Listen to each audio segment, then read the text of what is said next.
I stared at the message glowing on my phone, the words slicing colder than the December wind outside. Jack and I think you don't have to come to Christmas dinner. We don't have space for you. No space. From my own son. The boy whose knees I once patched, whose prom tucks I hemmed by hand, now shutting me out with a text. After 71 years of holding this family together, I was no longer a mother. I was an inconvenience. We're about to begin, but if you'd like, share where you're joining from. It reminds me this story doesn't echo into silence. It lands somewhere real. Drop it in the comments, and don't forget to subscribe. The message glared from Margaret Doyle's phone, as sharp as a knife's edge. Jack and I think you don't have to come to Christmas dinner. We don't have space for you. The lowercase letters mocked her more than the words themselves. It read like an afterthought, as though her 71 years of cooking, cleaning, and hosting had been erased with a few careless taps of Samantha's thumbs. Margaret sat stiffly in her armchair, the lamplight tracing silver through her hair. She didn't blink, didn't sigh. Her heartbeat slowed into a steady, deliberate cadence, an instinct she had honed in decades of taming unruly teenagers as a high school principal. Panic was useless. Precision was power. Jack hadn't even called. Her only child, the boy she once patched knees for and walked to Little League, had let his wife speak for him. That absence of his voice hurt more than the words on the screen. She set the phone down on the side table and rose, joints steady, back straight. Moving through her living room felt like walking through a memory vault. Family portraits on the wall, a crystal candy dish her husband once adored, stockings she'd sewn herself still folded in a box by the stairs. The house smelled faintly of cinnamon from the sachets she refreshed each December, but even that comforting scent couldn't soften the sting. She stepped onto the front porch, where the December night cut sharp against her cheeks. Across the cul-de-sac, houses glowed with strands of blinking red and green lights. Someone's stereo carried faint strains of a holiday tune. The cold air tasted metallic, crisp enough to make her lungs ache. Nancy Reynolds, her blunt neighbor, was untangling a rope of plastic icicles when she spotted Margaret sitting silent in her rocking chair. "What's got you looking like someone stole your car?" Nancy called, brushing snow from her gloves. Margaret held up her phone. Nancy trudged closer, read the text, and snorted hard. "No space? Are you kidding me? That table's the size of a bowling lane." You bought half their furniture when they first married. Margaret's lips tightened, but her voice was calm, colder than the air. "They don't have space?" We'll see. Nancy studied her, caught by the dangerous glint in Margaret's eyes. This wasn't grief pooling there, it was calculation. Margaret pressed her thumb to the glass until the text disappeared, erased forever. No reply, no defense, no plea. The act of deleting was a declaration in itself, clean, final, decisive. She stayed on the porch until her fingers stiffened. From inside nearby houses drifted smells of roasting meat and apple pie. Children's squeals echoed as they tested sleds on the icy pavement. The neighborhood felt alive with warmth, yet Margaret sat like stone, a queen exiled from her own kingdom. When she finally stepped back inside, she brewed tea, chamomile with a drizzle of honey. The steam rose in curls, but she barely tasted it. Moving slowly, she circled the living room, pausing at framed snapshots. Jack as a boy gripping his first baseball bat. Jack at prom, tuxedo too big on his narrow shoulders. Jack and Samantha, smiling too wide in their wedding photo. The glass of the frames reflected her lamplight, and for the first time, she saw the images not as fond memories, but as debts unpaid. Her gaze settled on a glossy Christmas card, tucked into the mantel, 3 years old. Jack and Samantha, flanked by their golden retrievers, their smiles frozen in ink. Merry and bright, the caption declared. Margaret touched the corner lightly, then pulled her hand back as if the paper burned. The clock struck 10. Shadows deepened across the room, stretching long and heavy. Margaret set her teacup aside and climbed the staircase, the wooden banister smooth under her palm. She passed the guest room, once Jack's, now used for storage, where a cardboard box of ornaments sat unopened. She didn't pause. At the end of the hallway, she opened the door to her study.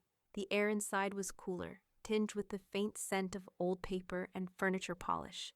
She flicked on the desk lamp, casting a pale pool of light across neatly labeled drawers. Taxes, deeds, house, and will. Her hand hovered over the last label. For a long moment, she simply stared at it, her breath measured, her pulse calm. Then, with a deliberate motion, she slid the drawer open. Inside lay the documents that defined everything Jack and Samantha took for granted. Property deeds, bank accounts, her carefully written will. Margaret placed the folder on her desk, its weight heavy, promising. Her son and his wife thought they could shut her out of one holiday. They had no idea she could shut them out of a lifetime. And with the cold steadiness of a woman who'd been underestimated one time too many, Margaret Doyle leaned forward into the circle of lamplight. The folder opened before her. The papers stretched across Margaret's desk in precise rows. A timeline of ownership laid bare. Property deeds, tax records, account statements. Each one carried her name alone, firm and unshakable. She didn't need to open the folder to remind herself. She already knew every word, but tonight she wanted the evidence laid out where she could see it, proof against the insult that had arrived in a single text. She picked up the deed first. The paper had aged into a soft yellow, but her name was still stamped in black at the top. Margaret Doyle, sole owner. No asterisks, no fine print. Jack's name was nowhere. Samantha's name was nowhere. The house they liked to treat as their second home belonged to her, and only her. Margaret brushed her fingers along the edge, as if tracing the boundaries of the life she had built. A thicker bundle of tax records followed. Margaret flipped through them, the faint smell of old paper and ink curling up as she turned each sheet. Her own handwriting filled line after line, each digit written carefully in the neat hand of a woman who had balanced a career, a mortgage, and a household without once asking for rescue. Every check had been hers. Every dollar earned, accounted for, spent wisely. The clock in the hall ticked.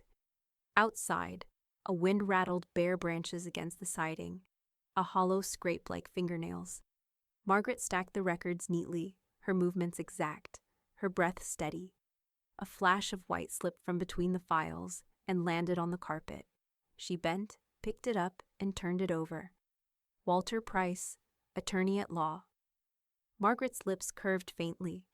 Walter had been her steady counsel for decades, a man with a dry wit and an iron grip on detail. His card glinted faintly under the desk lamp, as though reminding her that she wasn't alone in this battle.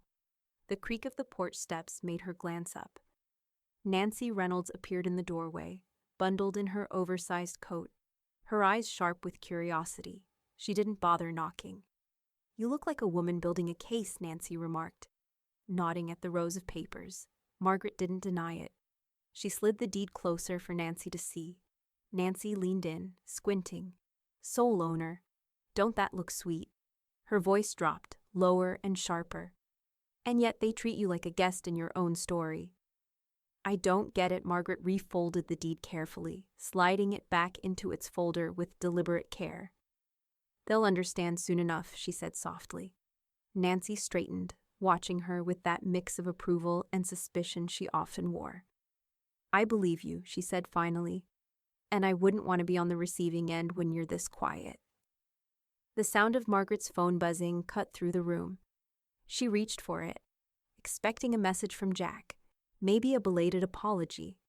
Instead, the glow revealed Samantha's latest post, a glossy photograph of her dining table, polished to a shine, every fork aligned, candles waiting to be lit. The caption beneath read, "Hosting the perfect Christmas in our home."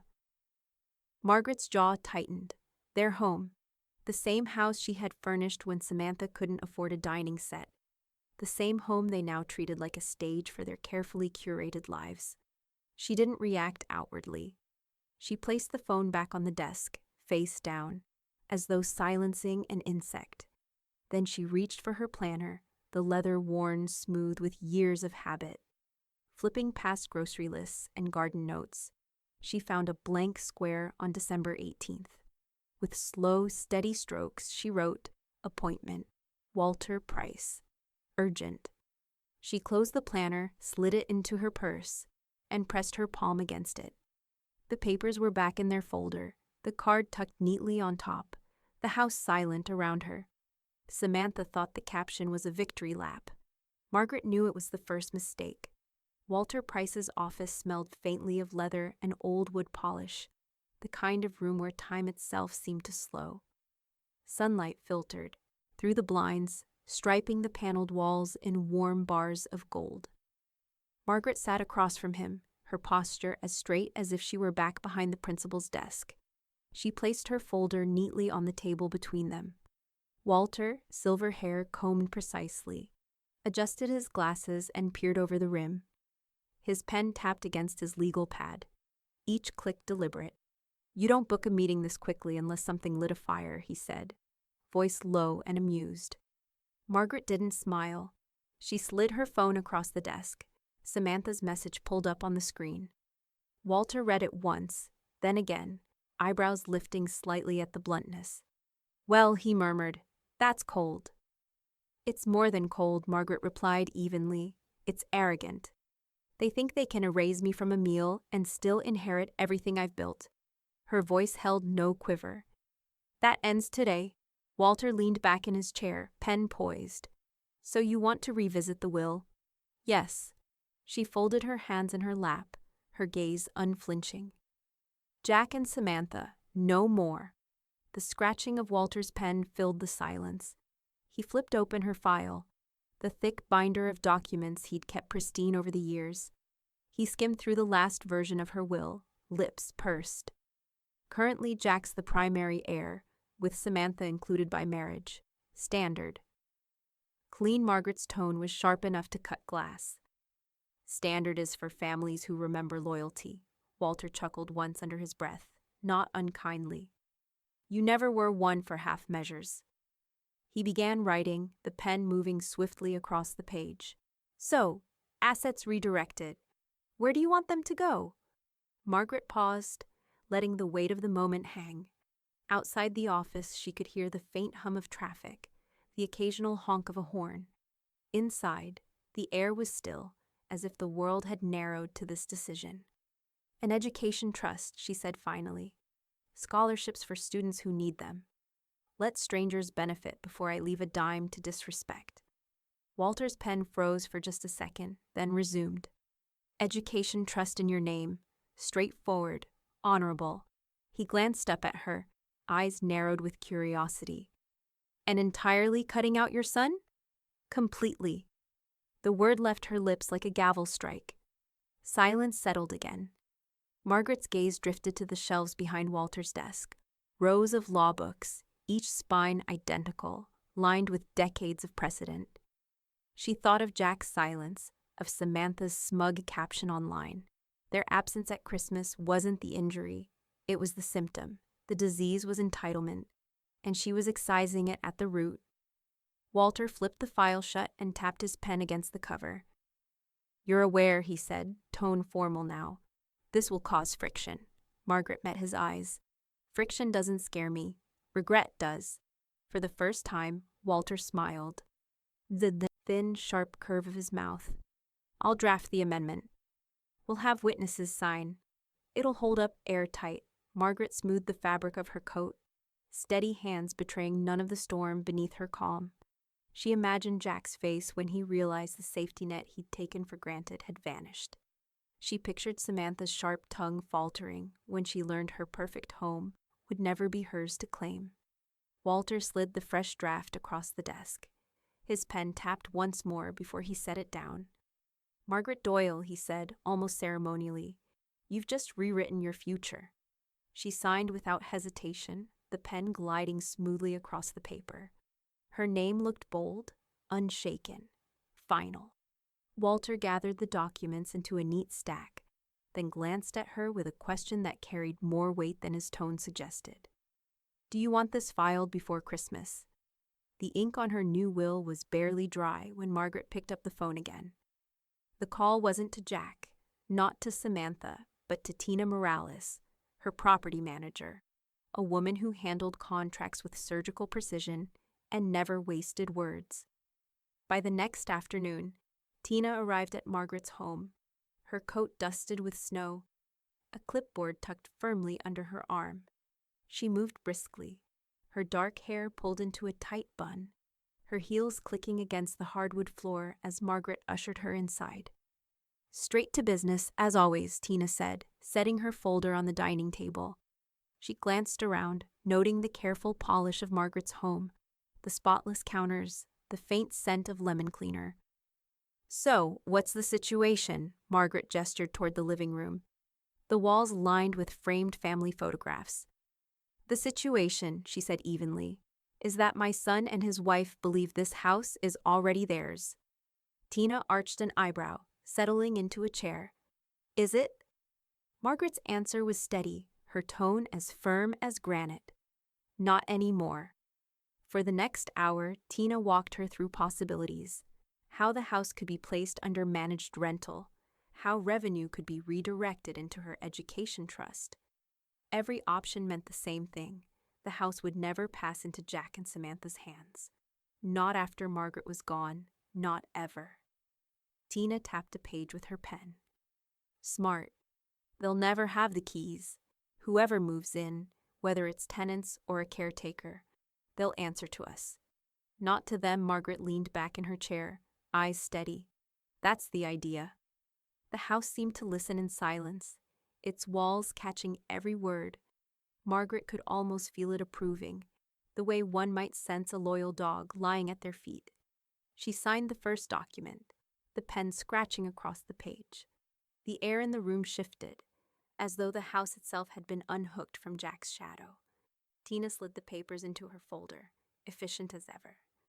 Everything will be airtight, Tina assured her. No loopholes. They can stomp and shout, but it won't matter. Margaret gave a faint nod. Then let them shout. The moment felt sealed, until a knock rattled against the front door. Margaret stiffened, then smoothed her features before answering. Jack stood on the porch, hands shoved into his jacket pockets, snowflakes clinging to his hair. He wore the casual smile of someone trying to pretend nothing was wrong. Hey, Mom, he said lightly. Thought I'd stop by. His eyes flicked past her shoulder into the house, where Tina's clipboard still lay on the table. Busy? Just finishing up, Margaret replied, voice cool. Jack stepped inside without waiting. He rubbed his hands together, pretending to shiver. Don't be sore about Christmas, all right? Samantha didn't mean it the way it sounded. You know how she is, wants things just so. Big holiday, lots of moving parts. He gave a laugh that landed flat. We'll make it up to you, Margaret listened. Her expression calm, her silence measured. She didn't argue, didn't ask questions. She simply let him speak, the way she used to let students ramble before she handed down detention slips. When he finished, she offered only the faintest smile, one corner of her mouth curving up, unreadable. Jack shifted, uneasy under her gaze. Anyway, just wanted to say that. He turned toward the door, as if the conversation had gone as he'd hoped. Margaret said nothing. The silence followed him out, heavier than words. When she closed the door behind him, Tina tilted her head. He has no idea, does he? Margaret shook her head once. None. Later that evening, Nancy Reynolds came knocking, her cheeks red from the cold, her scarf trailing behind her like a flag. She leaned across the porch rail, lowering her voice. You'd better hear this, she said. Margaret's brows arched. What now? Nancy glanced toward the street, then back. Samantha's been telling people they already own this place. Bragging about it. Like the ink's dry, the words landed heavy, like a shovel hitting frozen earth. Margaret stood silent for a beat, the night air sharp against her skin, before the faintest smile ghosted across her lips. If Samantha thought the deed was hers, the reckoning would be brutal. Walter Price's call came early. his dry voice clipped with an edge Margaret had rarely heard. "Margaret, I need you to sit down." She was already seated at her kitchen table, a mug of black coffee cooling beside her. The morning sun spilled across her lace curtains, throwing quiet patterns on the wall. Her stomach tightened. "What is it?" "Your son," Walter said, the words as precise as gunfire. "Filed paperwork at the county office. Listed himself as future property manager of your estate." Margaret's hand froze on the mug handle. She stared at the rising steam until it thinned into nothing. "Future property manager." The words tasted bitter. "It isn't legally binding," Walter explained, paper shuffling on his end. "But it's public record now. Anyone searching the database would see his name tied to your house. He's posturing or rehearsing for the role he thought inevitable." Margaret set the mug down with a sharp clink against the saucer. Her fury didn't rise hot. It cooled into ice, spreading slow and deep. "He couldn't even wait until I was cold in the ground." Walter hesitated, then sighed. "It's sloppy. Amateur work. But it will mislead anyone who doesn't know better." Later that day, Margaret sat on her porch with Nancy, the neighbor's sharp eyes scanning the block. Margaret handed over her phone, showing her a screenshot from Samantha's social media. Samantha posed in front of their dining room mirror, glass of wine in hand, her caption bold. "Generational wealth secured." Nancy let out a bark of laughter. "She really wrote that?" Her laughter curdled into anger. "Unbelievable. They're celebrating a theft that hasn't even happened." Margaret didn't laugh. She stared at the photo, Samantha's smug smile reflected in the mirror. Her voice was calm, almost eerily so. "If they want a stage, I'll give them one." But not the play they expect. She rose and dialed Walter's number. When he answered, she spoke with the measured clarity of a woman giving orders. "Tear it apart." Walter didn't ask for clarification. "Already in motion. Filing for misrepresentation with the county. Jack's claim will look like what it is: fraud." Margaret's expression didn't change, but her shoulders loosened slightly. Still, the ice inside her didn't thaw. She knew her son. Jack wouldn't stop at a single stunt. Samantha's ambition wouldn't let him. That night, the house felt different. Shadows stretched longer in the hallways, as if the walls themselves braced for what was coming. Margaret sat at her desk, her pen poised but unmoving, staring at the empty square in her planner for December 24th. She didn't write Christmas. She wrote nothing at all. The phone buzzed again, vibrating against the wood. A notification from a financial monitoring service Walter had set up months ago. Margaret clicked, and her stomach gave the faintest lurch. Application flagged. Refinance request. Property address: her own. Applicant: Samantha Doyle. Margaret read it twice, her pulse steady but hard, like a drum muffled beneath layers of ice. Samantha hadn't just bragged online. She had already moved to Cashin. She rose from her chair, the floorboards creaking under her feet. The house seemed to hold its breath. She crossed to the window, peering out at the frozen street, Christmas lights glowing faint in the dark. Somewhere beyond those lights, Samantha was planning a future built on her bones. Margaret pressed the phone against her palm until her knuckles whitened. She whispered, barely audible even to herself, "They won't see it coming." Her next call would not be to Jack. It would be to the bank, and when she was finished, Samantha would discover that every door she tried to pry open had already been locked, sealed, and barred. The bank's lobby was all glass and steel, sunlight bouncing off polished floors that smelled faintly of lemon cleaner. Margaret walked through the doors with her coat buttoned high and her chin lifted, the weight of Samantha's refinance attempt still burning in her pocket. A young loan officer greeted her at the desk, his smile wavering when he saw the folder Margaret carried. Thick, official, heavy with proof. "Mrs. Doyle, right this way." She followed him into a small office where blinds filtered the light into pale stripes. He closed the door behind them, already nervous. "I understand you had concerns about a recent application connected to your property." Margaret laid the flagged notice on his desk, smoothing the page with deliberate care. Concerns, she repeated. Her voice was steady, controlled. Your system flagged someone trying to refinance my house. Samantha Doyle, my daughter-in-law. The officer swallowed, flipping open a file. Yes, ma'am. We rejected the application pending verification, but… He cleared his throat. Mrs. Doyle claimed the title transfer was in progress, said her husband would soon be listed as the primary owner. Margaret leaned forward, her eyes sharp enough to pin him in place. And you believed her? He shifted in his seat.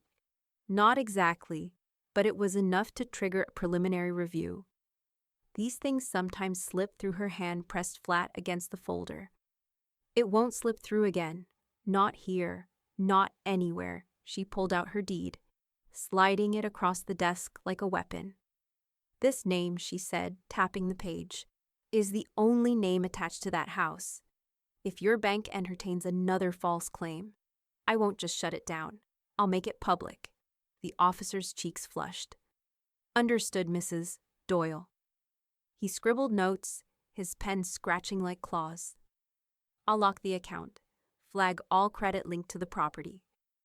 Nothing moves without your direct approval. Good. She rose from her chair, the air in the office suddenly too small for her presence. Because they're not just playing games. They're plotting theft. By the time she left the bank, her steps echoed loud across the marble lobby. Outside, the winter air hit her lungs sharp and metallic, but it cleared her head. She dialed Walter as she walked to her car. They're claiming title transfer, she said when he answered. Samantha filed as though I'd already handed them the keys. Walter cursed under his breath, uncharacteristically raw. I'll tighten the net. Fraud alerts on every account, county and state. They won't sneeze without me knowing. Good, Margaret replied. Because next time, I want to catch them mid-lie.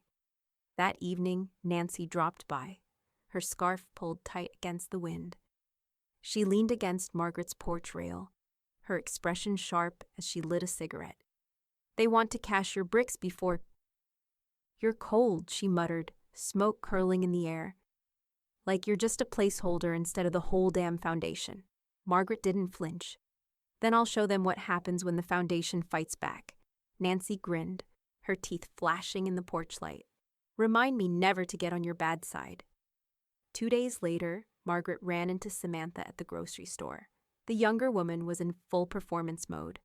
Hair perfectly styled, coat tailored, a cart piled with imported cheeses and wine bottles. When she spotted Margaret by the produce aisle, she smiled with infuriating calm. Margaret, Samantha said sweetly, as though nothing had happened.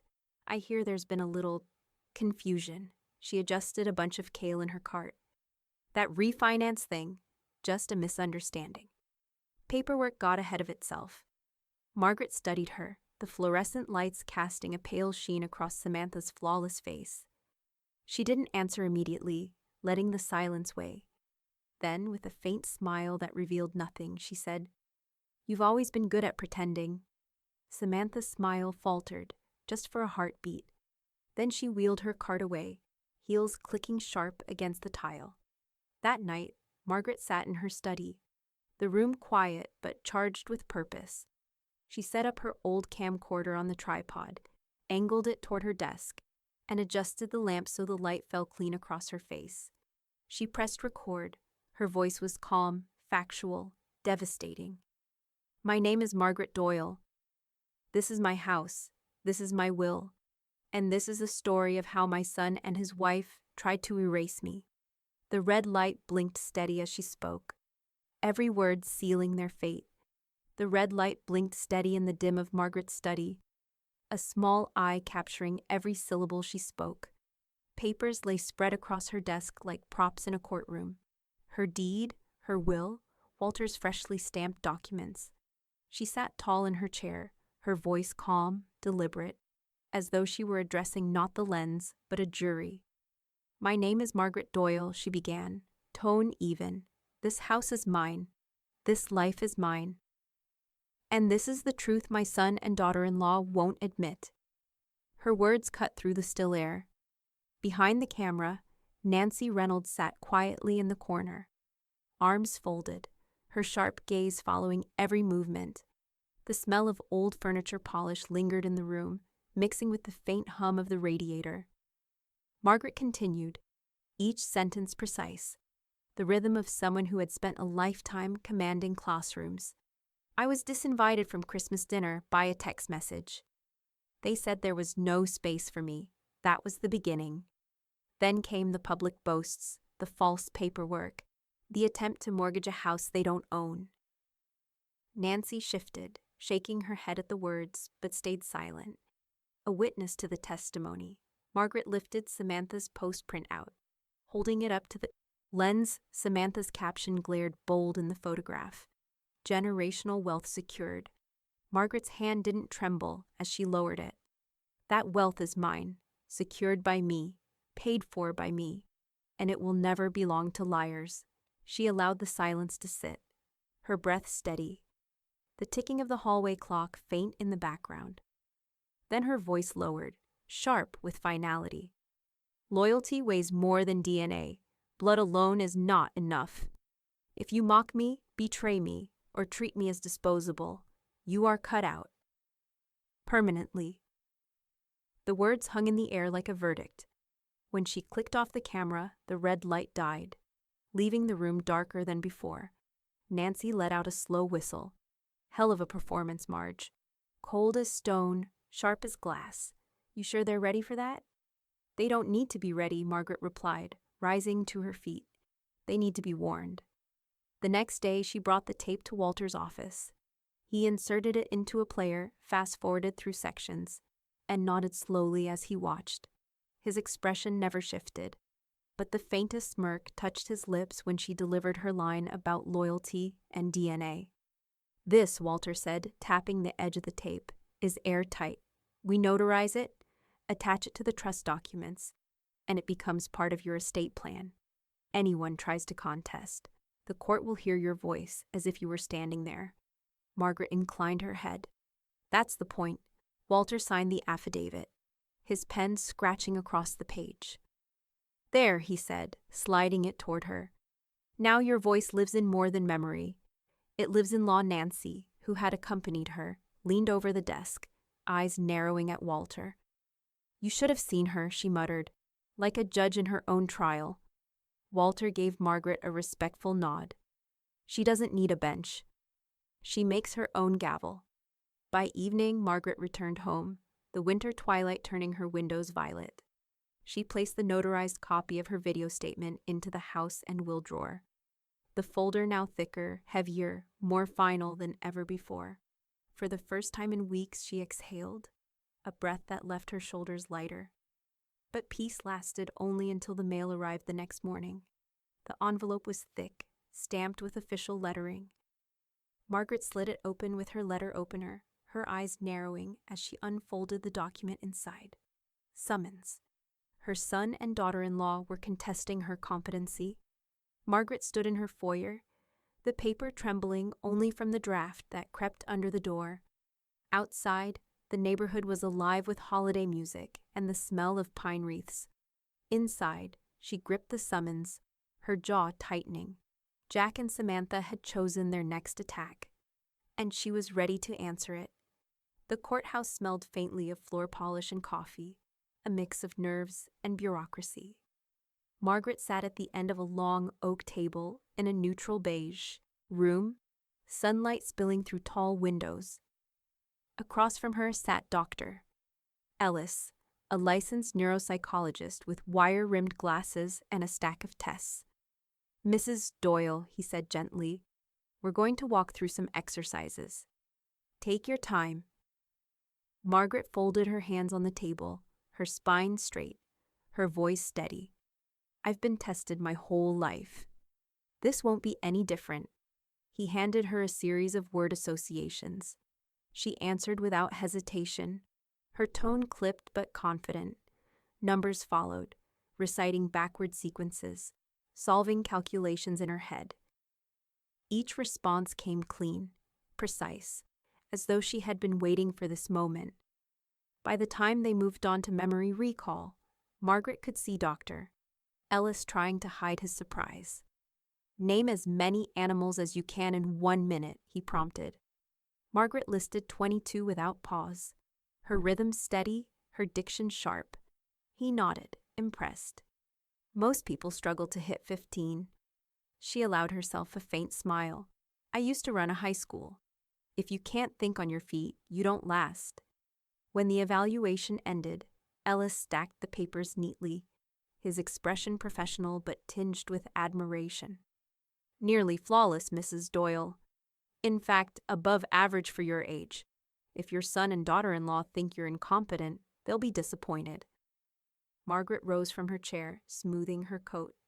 Disappointed is overdue. 2 weeks later, the courtroom was packed. The gallery smelled of wool coats and damp scarves, the hum of whispered conversations filling the air. Margaret sat beside Walter at the plaintiff's table, her documents organized in a clean stack. Jack and Samantha sat opposite, Samantha's nails clicking against the table as she whispered urgently in Jack's ear. The judge, a stern woman with silver hair swept into a bun, adjusted her glasses as she read, Dr. Ellis's affidavit. Her voice carried steady authority. The evaluation finds Mrs. Doyle to be of sound mind, cognitively sharp, and more than capable of handling her affairs. Petition to declare incompetence is denied. Margaret didn't flinch. She kept her eyes forward, her face calm. Jack shifted uncomfortably in his chair, his shoulders sagging. Samantha leaned in toward him, her whisper cutting sharp enough for Margaret to read her lips. This isn't over.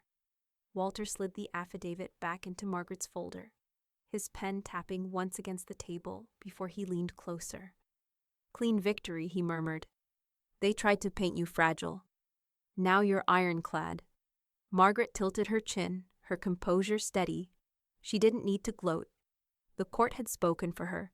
As the hearing wrapped, the judge cleared her throat, her gaze sweeping the room. There remains the matter of recent fraudulent claims filed regarding Mrs. Doyle's property. Given the evidence, I am setting a separate hearing. Her gavel struck once, sharp as thunder. Fraudulent property claims will be reviewed in this court next month. The gallery buzzed with murmurs, the tension thickening. Samantha's face flushed red as she gripped Jack's arm, her eyes flashing with fury. Jack's head hung low, his expression a mixture of shame and exhaustion. Margaret rose with measured calm, collecting her folder. The scrape of her chair echoed across the courtroom. She walked past her son without pausing, her heels clicking against the polished floor, her head held high. The air smelled faintly of old wood and ink, but to her it carried the weight of vindication.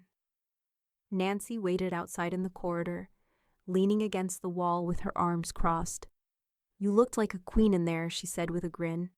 Samantha couldn't sit still without twitching. Priceless Margaret gave a faint smile, her voice even. They called me unfit. The judge called me sound.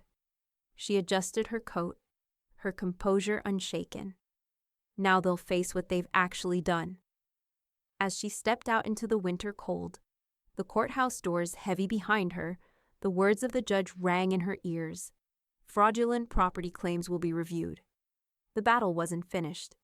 It was only moving into sharper territory. The courtroom was colder this time, the air heavy with anticipation. Margaret sat at the plaintiff's table beside Walter, her folder neatly stacked, her posture unshakable. Across from her, Samantha adjusted her blazer with quick, jerky movements, while Jack stared at his hands, his skin ashen against the polished wood. The judge entered, her gavel striking once, the sound reverberating through the chamber like a warning shot. This hearing will address allegations of fraudulent property claims regarding the Doyle estate. Walter rose first, his dry voice cutting clean through the silence. Your Honor, we have clear evidence that Samantha Doyle attempted to refinance property she does not own, and in doing so, submitted documents bearing falsified initials. The bailiff wheeled in a projector. On the screen appeared a scanned copy of the refinance documents. Margaret's initials, MD, floated at the bottom of each page, delicate, slanted, and utterly wrong. Walter pointed with his pen.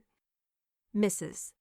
Doyle's authentic signature is neat, precise, formed from decades of professional habit. What we see here is a clumsy imitation, letters uneven, angles wrong. The judge leaned forward, peering over her glasses. And you can prove this. A handwriting expert took the stand, a bespectacled woman with steady hands.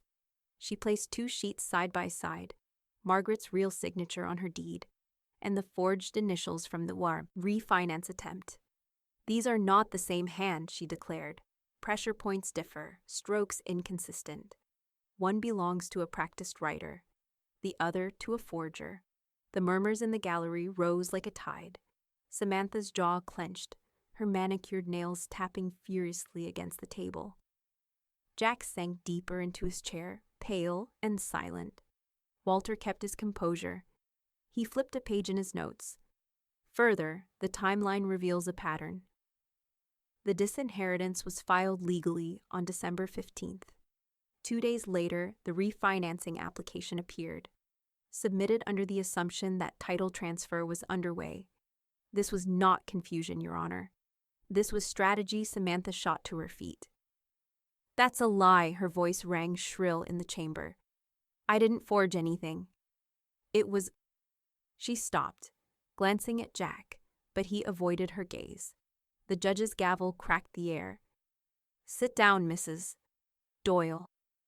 Samantha's face burned red as she dropped back into her chair, muttering under her breath. Walter pressed the advantage. The bank flagged the application precisely because Mrs. Doyle herself reported it. She caught the fraud before funds were dispersed. Had she not acted, her son and daughter-in-law would have illegally leveraged an asset worth over $500,000. The judge turned her gaze toward Jack and Samantha. Her voice carried no softness. Forgery carries weight in this court. This is not a misunderstanding. It is an offense. Jack swallowed hard, his Adam's apple bobbing. His face had gone the color of parchment, drained of all bravado. Samantha, by contrast, looked ready to leap across the table, fury simmering just beneath her skin. Nancy Reynolds sat in the gallery, leaning toward Margaret, her voice a stage whisper. Basement of regret, coming quick. They thought they were climbing stairs, but all they built was a trap door. Margaret didn't reply. Her eyes stayed forward, calm, her expression unreadable. Inside, though, she felt something close to vindication. A steady burn that had nothing to do with rage and everything to do with justice. The judge rapped her gavel once more, silencing the hum of the room.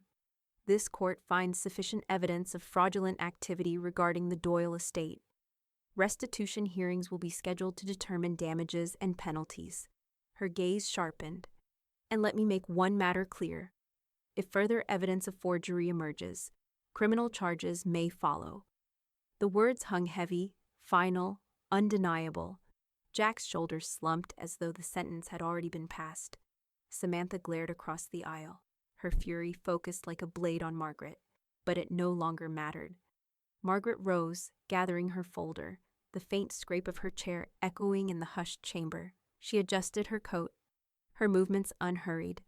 The victory wasn't complete, but the tide had turned, and everyone in the room knew it.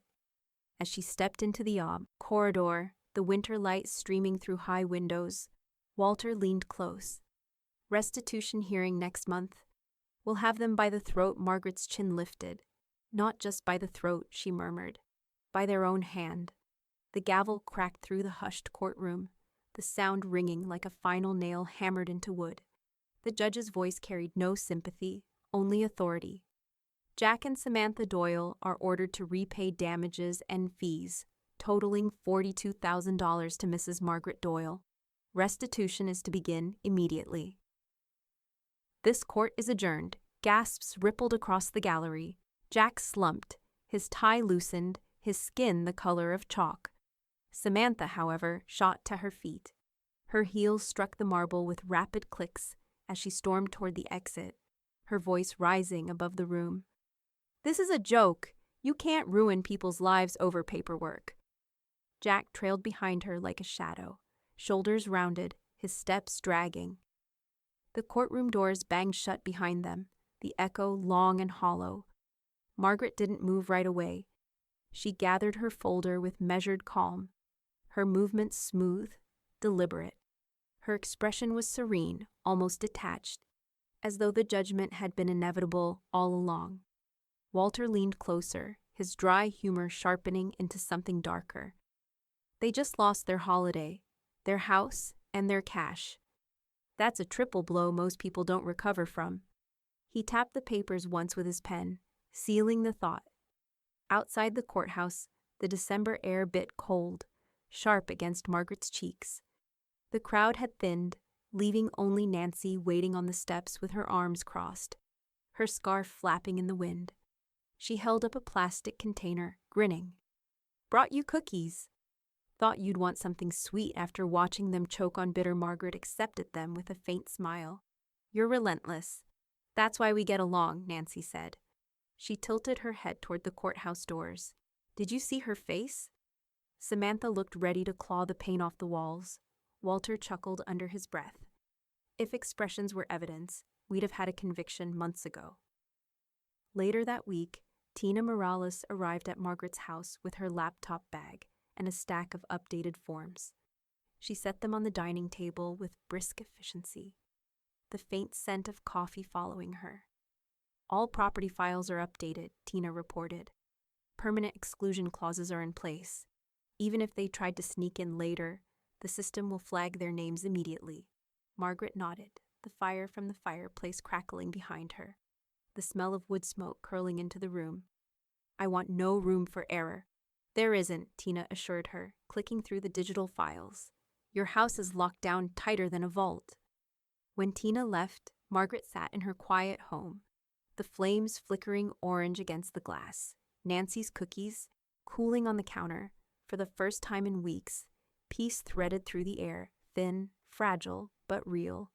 The peace lasted until nightfall. Margaret's phone buzzed, screen lighting with a notification.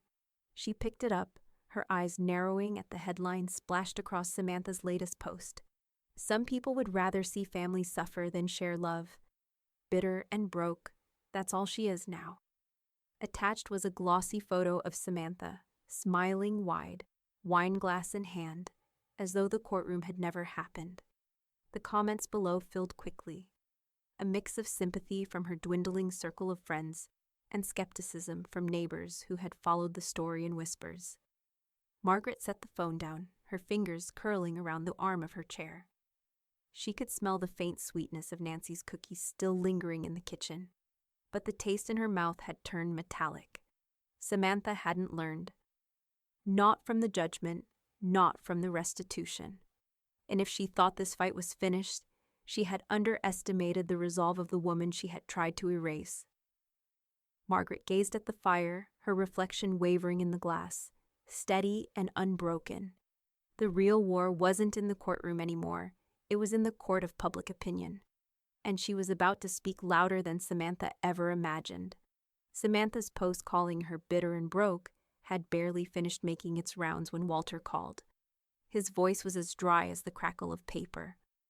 "They want to play this game in public? Fine, let's publish the truth." By the next morning, Walter's office released a packet of documents to the press and the county records site. Copies of the deed, the amended trust, and the exclusions bearing official seals. The airtight file moved like wildfire through neighborhood whispers before the ink had even cooled on the county stamp. Margaret sat at her kitchen table, the smell of coffee rising steady from her mug, watching the ripples spread. Her phone buzzed nonstop, neighbors forwarding the documents, some calling outright. "Saw your name in black and white, Marge," one neighbor said, "solid as stone." By evening, the local paper had picked it up. The headline blared across the front page of the community section.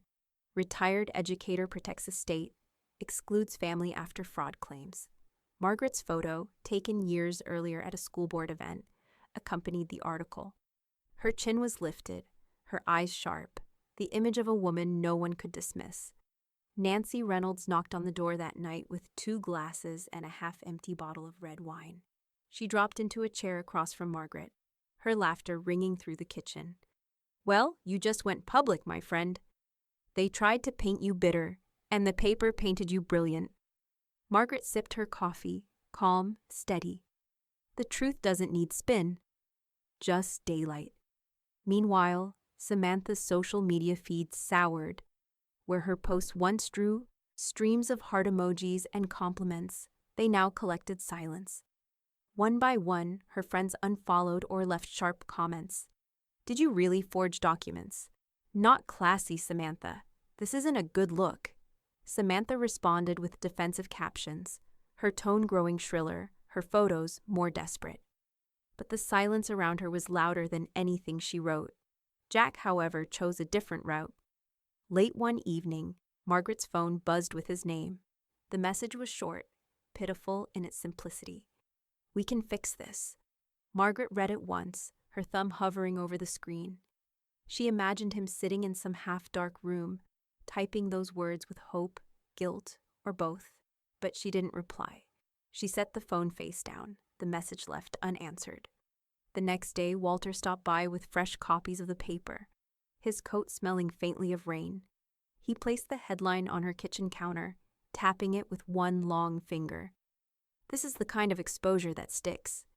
By the time we walk into the next hearing, your credibility will be unshakable. They'll be the ones on trial in the public eye. Margaret folded the paper neatly, her expression unreadable. Good. Let them taste the silence I've been living in. Walter adjusted his glasses, his tone turning clipped. One more thing. The judge scheduled the final estate hearing for January. That's where everything comes to rest. Property, trust, restitution, final ruling. Margaret leaned back in her chair, the fire from the living room casting a warm glow through the doorway. The smell of wood smoke filled the air, grounding her in the moment. She didn't flinch, didn't sigh. Then January is when they'll learn what it means to be shut out for good. Outside, the neighborhood glowed with holiday lights strung across rooftops. But inside Margaret's home, the atmosphere was steady, cold with resolve. The next battle had been placed on the calendar, and she was ready for the final strike. The courtroom smelled faintly of damp wool and floor polish, the air thick with nerves and the muted shuffle of papers. Margaret sat at the plaintiff's table, posture straight, her folder neatly stacked, her will like a weapon sharpened for this moment. Jack and Samantha sat opposite. He slouched, gray-faced and hollow-eyed, while she bristled with restless energy, her nails clicking against the polished wood. The judge entered, her gavel cracking the air once, silencing the gallery. This is the final estate hearing in the matter of Margaret Doyle, she declared, her voice carrying the weight of authority. We will hear testimony and review all submitted evidence regarding property, trusts, and contested inheritance claims. Walter rose, his movements measured, his suit immaculate. He spoke in a voice that cut through the silence like glass. Your Honor, we present irrefutable evidence that Mrs. Doyle has acted soundly and legally in revising her estate.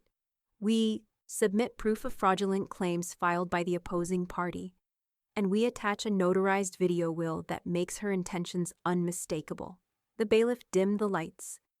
The screen flickered to life, showing Margaret seated in her study, her voice calm and steady. Loyalty weighs more than DNA. Blood alone is not enough. If you mock me, betray me, or treat me as disposable, you are cut out. Permanently gasps rippled through the gallery. Margaret did not look away from the screen.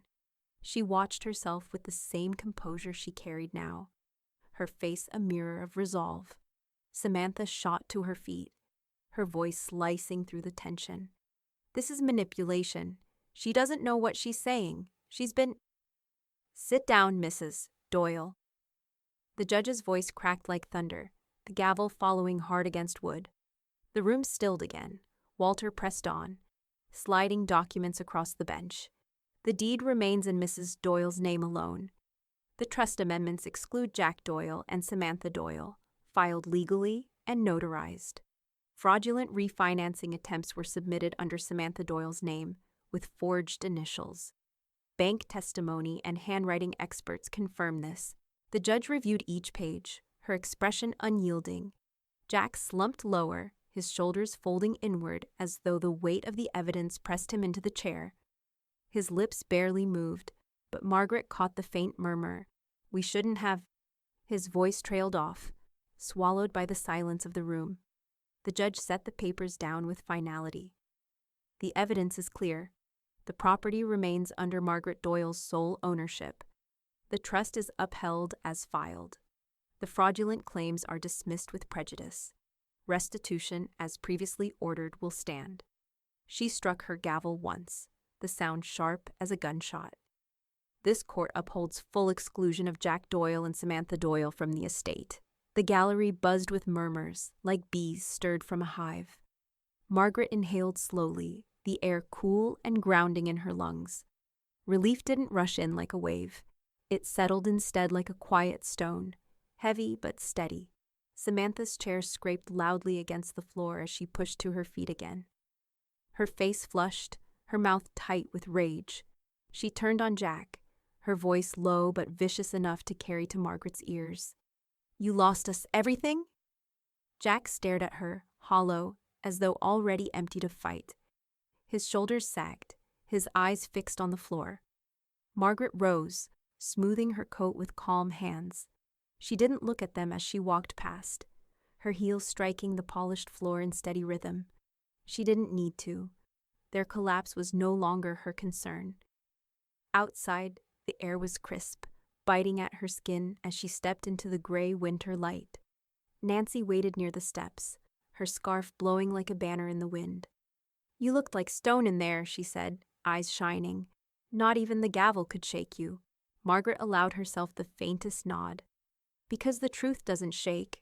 Walter joined them, tucking his papers into his briefcase. His voice was low, almost satisfied. "It's done. They've lost everything they thought they owned." The news broke like a whisper through the neighborhood before it hit the paper. Samantha Doyle had filed for separation. By the time Margaret read the official notice online, Samantha's reputation was already rubble. Her social circle fractured beyond repair. Friends who once posed with her in glossy selfies now avoided her at the grocery store, their smiles sharp with judgment. Samantha's car disappeared from the driveway of the house she shared with Jack. Boxes followed soon after, carried into a moving truck by strangers while she stood on the curb, sunglasses hiding her expression. By dusk, she was gone, slipped into some rented condo across town, her tailored life shrinking into shadows.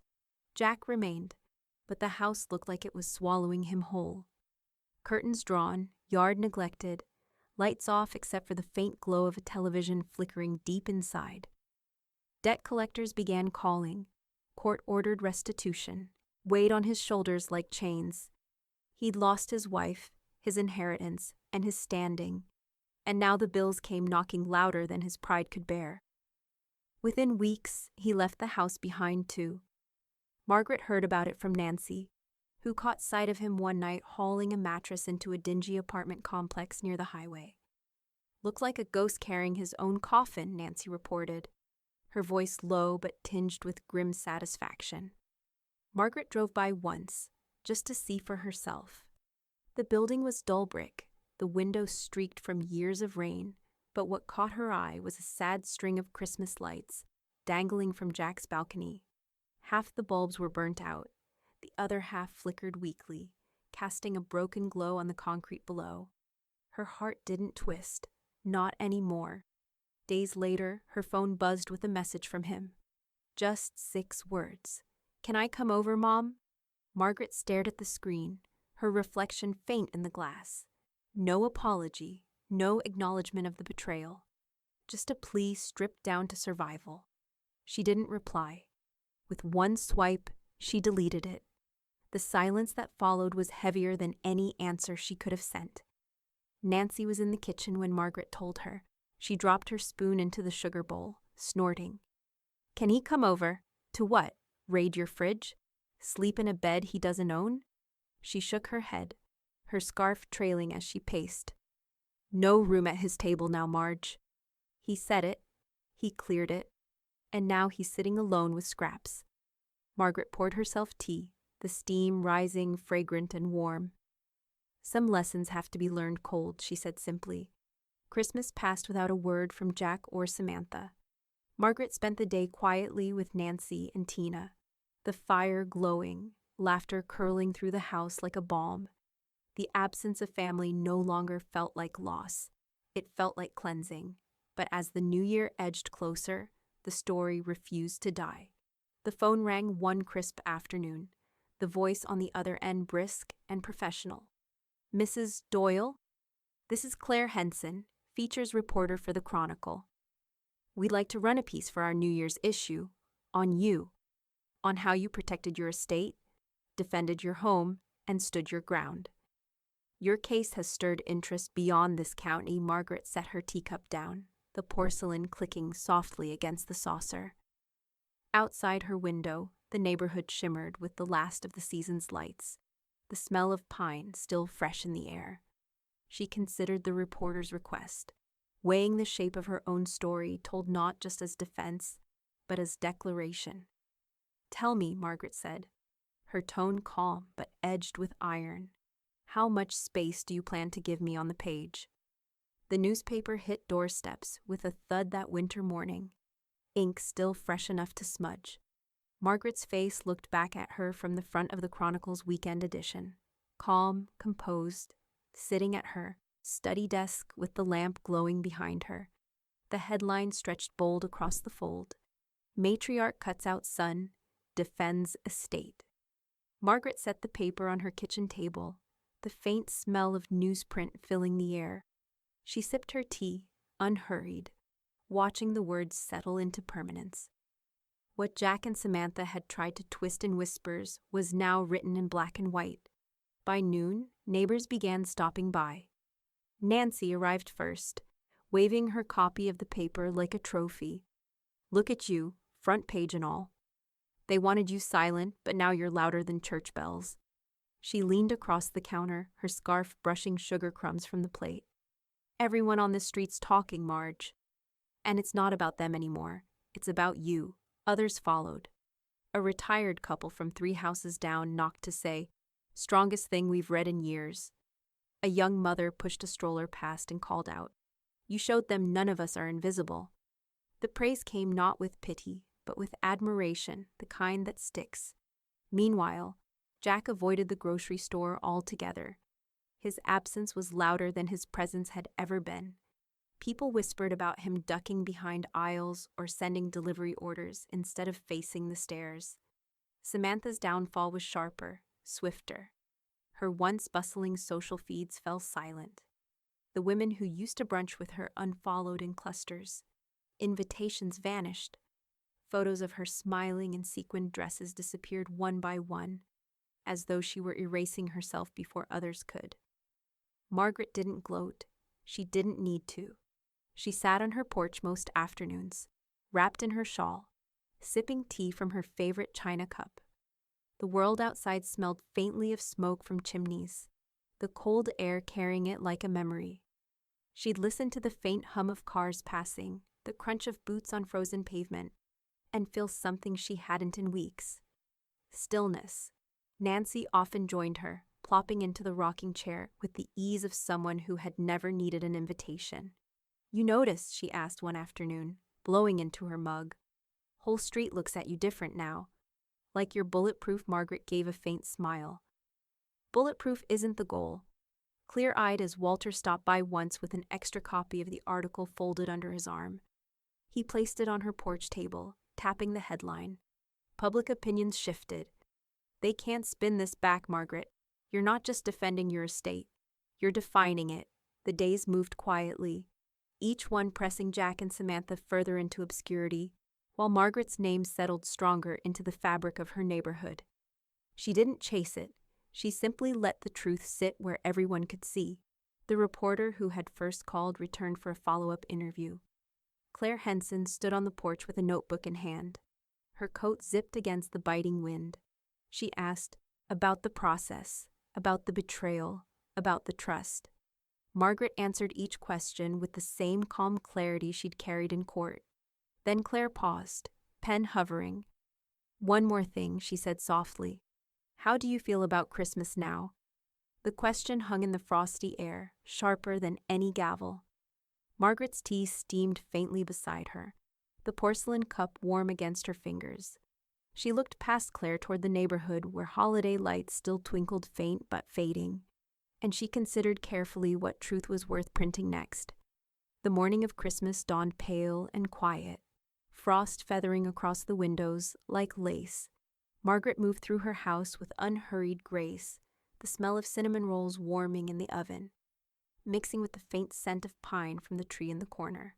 Outside, the neighborhood was hushed, except for the occasional crunch of boots in the snow and the distant laughter of children testing sleds on the hill. Inside her home, the fireplace glowed, flames snapping softly as they licked at the logs. The warmth pressed against the glass doors, painting the room in shades of orange and gold. Margaret laid out the table with simple precision: china cups, a platter of pastries, a pitcher of orange juice, and a bottle of champagne chilling in a bucket. No fuss, no performance. Just enough for the people who mattered. Nancy arrived first, bundled in her oversized coat, her cheeks pink from the cold. She set down a box of cookies on the counter with a grin. Baked these myself. Don't look too close, though. One tray got a little singed. Margaret chuckled softly. Imperfections have flavor. Moments later, Tina knocked, balancing a bottle of sparkling cider under one arm and a gift bag in the other. She stepped inside, brushing snow from her shoulders, her voice brisk but warm. House looks beautiful, Mrs. Doyle. Tree's perfect, Margaret gestured toward the living room. Sit, make yourselves comfortable. They gathered by the fire, cups filled, plates passed, the air alive with the sound of laughter and clinking china. Nancy told stories with her usual blunt humor. Tina offered sharp observations about tenants she managed, and Margaret listened, soaking in the rare sweetness of a holiday without tension pressing at the edges. At the end of brunch, Margaret rose and crossed to the tree. Its branches sparkled with lights, ornaments catching the firelight in small bursts. She reached beneath it and pulled out a single gift wrapped in silver paper. She placed it on the coffee table, untying the ribbon with deliberate care. Inside was a simple black frame holding the deed to her home. The paper gleamed under the lamplight, her name etched bold across it. She lifted it, letting the firelight flicker against the glass. Nancy leaned forward, eyes widening. You framed it? Margaret nodded. I wanted a reminder, not of what I own, but of what I protected. She set, the frame upright on the mantel, the name Margaret Doyle catching every glow of the fire. From her folder, she pulled one more sheet, the trust clause Walter had finalized. Her voice carried as she read aloud, Disrespect voids inheritance.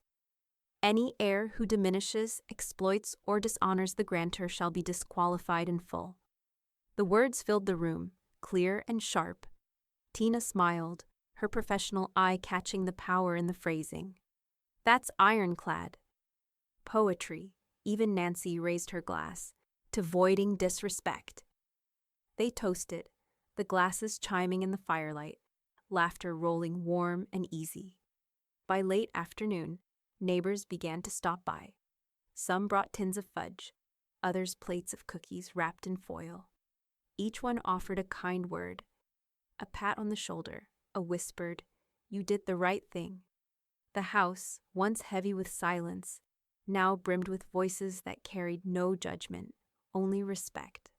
As dusk fell, Margaret settled back into her armchair, her shawl draped across her shoulders, her tea steaming in her hands. She gazed at the tree, its ornaments shimmering like captured stars. The fire snapped gently, its scent of smoke curling into the room. Outside, carolers' voices drifted faintly down the street. But inside her walls, peace reigned. She thought of Jack's last text, of Samantha's smug captions, of the courtroom battles and the neighborhood whispers. All of it had led to this quiet, steady moment. Not loneliness, not exile. A holiday she had chosen, shaped, and defended. Margaret's eyes lingered on the framed deed above the fireplace, her name glowing in the firelight. Her voice was soft, steady, carrying the weight of everything behind it. They told me there was no space for me at Christmas, so I made sure there was no space for them in my house or my will.